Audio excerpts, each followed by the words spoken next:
Hidup berumah tangga itu bukanlah lomba siapa yang paling benar, bukan juga panggung siapa yang kelihatan paling berbakti. Rumah tangga itu tempat belajar adil, belajar menahan ego, dan belajar memahami perasaan orang yang kita cintai. Hari ini saya bukannya ingin berceramah, saya hanya ingin berbagi satu cerita kehidupan. Cerita yang mungkin tidak asing, cerita yang diam-diam sering terjadi di banyak rumah tangga di negeri ini. Cerita ini saya sampaikan bukan untuk membuka aib siapapun, bukan untuk menyalahkan siapapun. Semoga yang mendengar tidak merasa disindir, tidak merasa ditunjuk, cukup merasa diingatkan dengan lembut. Sebentar lagi saya lanjutkan.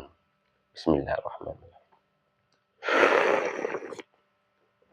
Alhamdulillahirabbil alamin.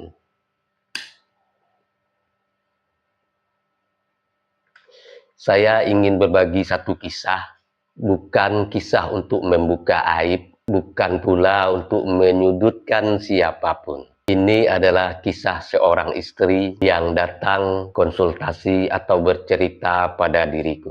Bukan karena ingin melawan, tapi karena hatinya lelah memikul beban yang lama dia pendam. Ia sudah menikah hampir 10 tahun. Sejak awal menikah, ia dan suaminya sepakat bahwa dia tidak bekerja, fokus mengurus rumah dan anak. Dan kesepakatan itu ia pegang dengan penuh tanggung jawab. Masalahnya bukanlah pada kesepakatan itu. Masalahnya adalah ketika nafkah yang ia terima hanya cukup untuk bertahan, bukan untuk hidup tenang. Bahkan seringkali ia tidak pegang uang, bahkan untuk kebutuhan sederhana mengantar anak ke sekolah. Di saat yang sama, ia melihat suaminya mampu secara rutin memberi uang kepada orang tuanya sendiri dengan jumlah yang sama seperti jatah untuk dirinya. Sementara ia yang juga punya orang tua, yang juga dibesarkan dengan cinta, tidak pernah bisa membantu mereka, kecuali pada momen-momen tertentu seperti hari Lebaran. Di titik ini, seorang istri mulai bertanya dalam diam, bukan dengan teriakan, tapi dengan air mata yang disembunyikan. Ketika aku menikah, apakah orang tuaku berhenti menjadi orang tuaku? Ketika seseorang menikah, orang tuanya bukan berkurang, tapi bertambah. Ayah dan ibu kandung tetap orang tua, dan mertua pun adalah orang tua.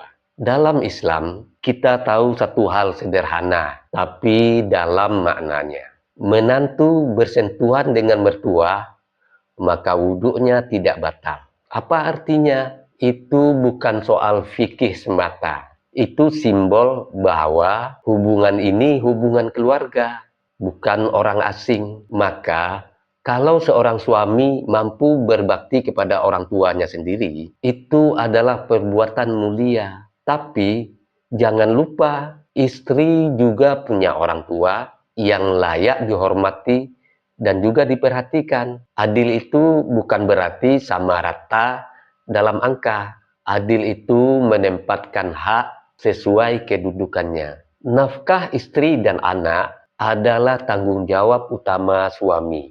Tidak boleh dikorbankan demi siapapun, dengan dalih apapun. Memberi kepada orang tua itu adalah kewajiban moral. Tapi jangan sampai rumah tangga sendiri berjalan dalam kesempitan batin. Dan keinginan seorang istri yang juga ingin membantu orang tuanya bukanlah durhaka, bukan pula pembangkangan. Itu fitrah, itu nurani, itu tanda bahwa ia masih punya hati. Saya menyampaikan ini bukan berarti saya paling benar. Saya juga seorang ayah. Saya juga mempunyai anak perempuan. Saya juga punya menantu laki-laki. Dan sebentar lagi juga akan mempunyai menantu perempuan. Saya tahu rumah tangga itu sedang berjuang.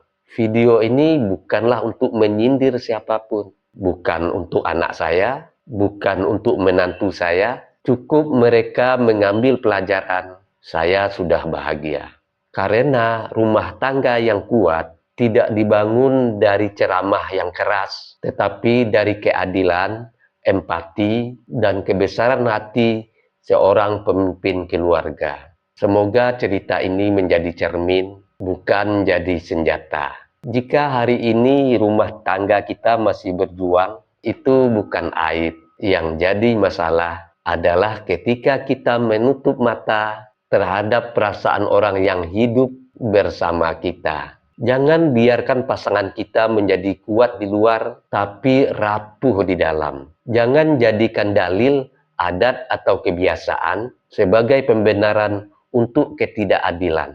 Ingat, ketika kita menikah, orang tua kita bertambah, bukan berkurang. Dan ketika Allah menitipkan istri dan anak kepada kita, mereka bukanlah beban. Mereka adalah amanah. Kalau hari ini ada yang merasa tersentuh, ambil hikmahnya. Kalau merasa belum sempurna, itu manusiawi. Cukup perbaiki pelan-pelan, tanpa ribut, tanpa menyakiti. Semoga Allah menjaga rumah tangga kita, menyejukkan hati kita, dan menumbuhkan keadilan di keluarga Indonesia. Saya Beni Budaya.